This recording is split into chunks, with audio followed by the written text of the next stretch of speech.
Hello students, आज start कर रहे हैं एक्सरसाइज 3.3। चलिए पढ़ते हैं क्वेश्चन नंबर 1।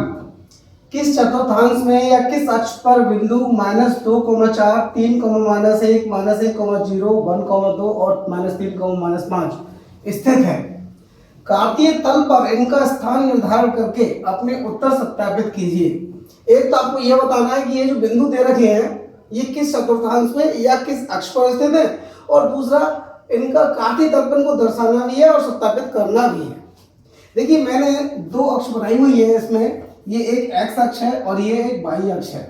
इसको एक्स डैश ओ एक्स से प्रदर्शित करते हैं, इसको वाई ओ वाई डैश से प्रदर्शित करते हैं। और ये बिंदु जहां पर दोनों अक्षें काट रही हैं, प्रतिच्छेद कर रही हैं, उसको मूल बिंदु कहते हैं, उसको ओ से प्रदर्शित करते हैं। हमें करना क्या है, इनके चतुर्थांश बताने हैं कि किस चतुर्थांश में है। चलिए सबसे पहले है -2,4। क्वेश्चन नंबर 1 का पहला है -2,4। तो x पे -2 चलना है और y पे 4 चलना है। देखिए ये x के इधर बाईं तरफ माइनस होता है और दाईं तरफ प्लस होता है। बाई एक्सिस के ऊपर प्लस होता है और नीचे माइनस होता है। तो हम देखेंगे कि x तो माइनस है लेकिन y प्लस का है। तो -2 x पे चलो -2 ये, और y पे चलो 4, तो 4 ऊपर की तरफ है। -2 की सीध में चलो और 4 तक जाओ, ये जो है -2 की सीध में और 4, ये वाला जो बिंदु है ये बिंदु है -2,4। एक बात आपको और बता दें, आपको ये भी बताना है कि किस चतुर्थांश में है। ये वाला चतुर्थांश होता है पहला,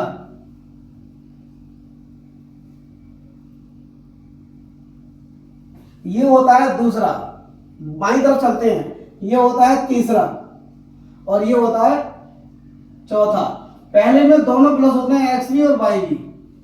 दूसरे में एक्स माइनस होता है लेकिन वाई प्लस होता है। देखो ये जो है एक्स तो माइनस है लेकिन वाई प्लस है। तीसरे में देखो दोनों माइनस है, एक्स भी माइनस है और वाई भी माइनस है। तो जब दोनों माइनस होंगे तो वो तीसरे चतुर्थांश में होगा। चौथे वाले में ये प्लस का होता है और ये वाई जो है वो माइनस का होता है। तो इसी के अनुसार हमें पता चल जाएगा। अब जैसे -2,4 है तो वैसे ही पता चल रहा है द्वितीय चतुर्थांश में है, तो फिर ये किसमें है? द्वितीय चतुर्थांश में।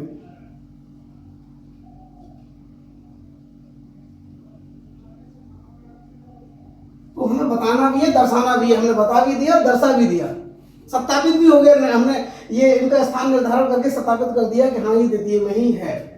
अब दूसरा है 3, -1। 3, -1। एक्स पे चलो 3, तो एक्स पर 3 चलेंगे, +3 दाईं तरफ, और वाई पे -1। देखो +3 चला इधर और वाई पे -1 चला नीचे की तरफ, -1 की सीध में। ये वाला जो बिंदु है वो 3, -1 है। इसमें एक्स तो प्लस का है लेकिन वाई माइनस का है। तो प्लस माइनस जो होता है वो चौथे चतुर्थांश में होता है। तो फिर ये कितना है? चतुर्थ चतुर्थांश में। अब अगला है -1,0।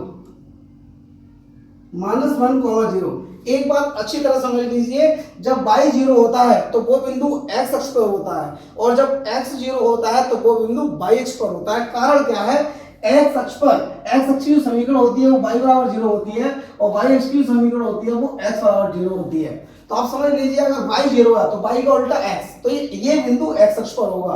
और कहां पर होगा? -1 पर होगा। x अक्ष पर -1 है, ये वाला बिंदु हो गया -1,0, अर्थात ये बिंदु जो होगा वो x अक्ष पर होगा।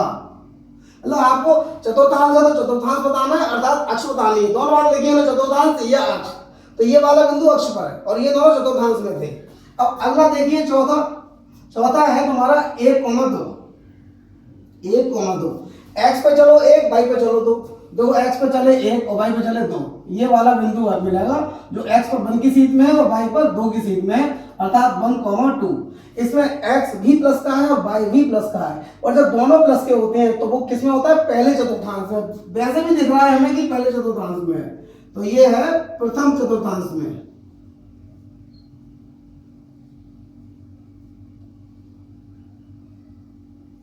अगला कौन सा है? अगला है -3, -5।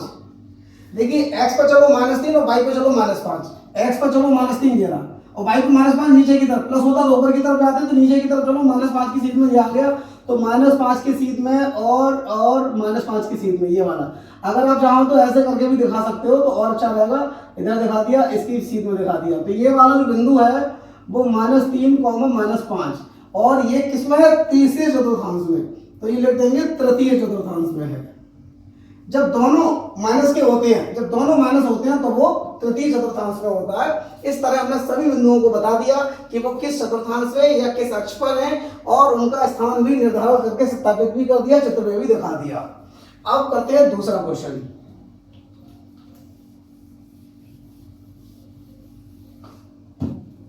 Question number 2।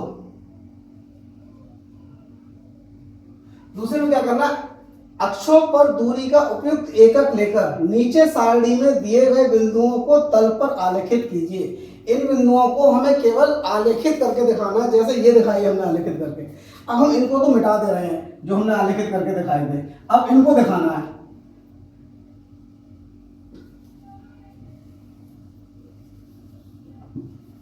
अब देखिए हम ये कैसे आलेखित करके दिखाएंगे, तो हम बहुत आसानी से दिखा देंगे आलेखित करके। हमें आलेखित करना है सिर्फ। देखिए पहला बिंदु है हमारा x का मान -2 और y का मान 8 है, -2, 8। और फिर है हमारा दूसरा बिंदु -1, 7। और तीसरा बिंदु है हमारा 0, -1.25। और फिर चौथा बिंदु है हमारा 1, 3। और पांचवा बिंदु है हमारा 3, -1। चलो बहुत आसानी से x पे चलो -2 और y पे चलो 8। x पे चलो -2 और y पे चलो 8 ये रहे, 8 ये रहे।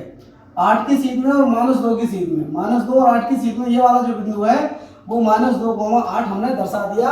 और ये द्वितीय चतुर्थांश में है। हालांकि हमें बताना नहीं है चतुर्थांश कौन सा है, लेकिन आपको ऐसे ही बता दे रहे हैं एक्स्ट्रा में कि ये द्वितीय चतुर्थांश में है।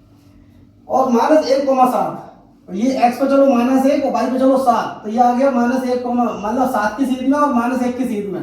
तो ये वाला भी कौन से में है? ये भी है द्वितीय चतुर्थांश में। हालांकि हम चतुर्थांश बताना नहीं है। 0, -1.25। अब देखिए जब x 0 है तो ये वाला बिंदु y अक्ष पर होगा, अगर y 0 होगा तो वो बिंदु x अक्ष पर होगा। ये बिंदु किसी चतुर्थांश में नहीं होगा बल्कि अक्ष पर होगा, और x 0 होने के वजह से y अक्ष पर होगा। तो y अक्ष है ये, और इस पर चलो -1.25।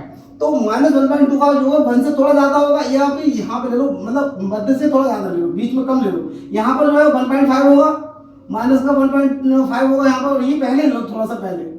ये वाला बिंदु जो है वो -1.25 मान लो। तो ये वाला जो बिंदु हो गया, इस बिंदु को हम दर्शाएंगे कैसे? 0, -1.25, यानी -1 से थोड़ा ज्यादा नीचे की तरफ, ठीक है, -2 और -1 के बीच में। तो ये वाला बिंदु हमारा दर्शा दिया हमने ये। अब 1, 3, x पे 1 चलो, y पे 3 चलो, x पे चलो 1 और y पे चलो 3, ये रहा +1, x पे +1 चलो, y पे +3 चलो। तो ये वाला बिंदु 1, 3 है, और ये कौन से चतुर्थांश में? पहले में, क्योंकि ये दोनों पहले जब दोनों ही प्लस के होते हैं, देखो ये x भी प्लस का है, y भी प्लस का है, तो दोनों किसमें होते हैं? वो प्रथम चतुर्थांश में होता है वाला बिंदु। अब देखिए x है 3 और y है -1। x पे चलो 3, ये चले 3, और y को -1 चले नीचे की तरफ, -1 की सीध में आ जाओ और 3 की सीध में आ जाओ। ये वाला बिंदु जो -1, ये 3, -1 है, 3, -1। तो ये वाला जो है वो चतुर्थ चतुर्थांश में है, ये वाला जो है वो फोर्थ चतुर्थांश है, ये वाला थर्ड है, ये वाला सेकंड है, वो फर्स्ट है। तो ये हो गया फोर्थ, क्योंकि जब x प्लस का होता है, y माइनस का होता है, तो वो चतुर्थ चतुर्थांश होता है। हमें बताना नहीं है, बता दिया हमने, हमें दर्शाना था बस तल पर, तल पे हमें दर्शाना है। आप बच्चे क्या करेंगे? ग्राफ पेपर पर ये सब दर्शाएंगे। ग्राफ में जो पॉइंट खाने होते हैं उन्हीं को -1, -2 मान लेना। 10 खाने होते हैं तो 10 खाने को 1 मान लेना, -1, -2। और ग्राफ बड़ा हो रहा हो तो छोटा कर लेना अपने सुविधा अनुसार, पैमाना अपने हिसाब से मान लेंगे और ग्राफ पे दर्शाएंगे, तो बहुत अच्छा आपको समझ में आएगा। और ग्राफ अगर ना हो अवेलेबल तो आप अपनी कॉपी पर स्केल की सहायता से ऐसे बराबर दूरियों पर बिंदु लेके दर्शा देना। इस तरह से आप आराम से दर्शा सकते हैं। और ये एक्सरसाइज पूरी हो गई। इसमें केवल 2 ही क्वेश्चन थे, केवल बस इन बिंदुओं को दर्शाना था। Thank you very much.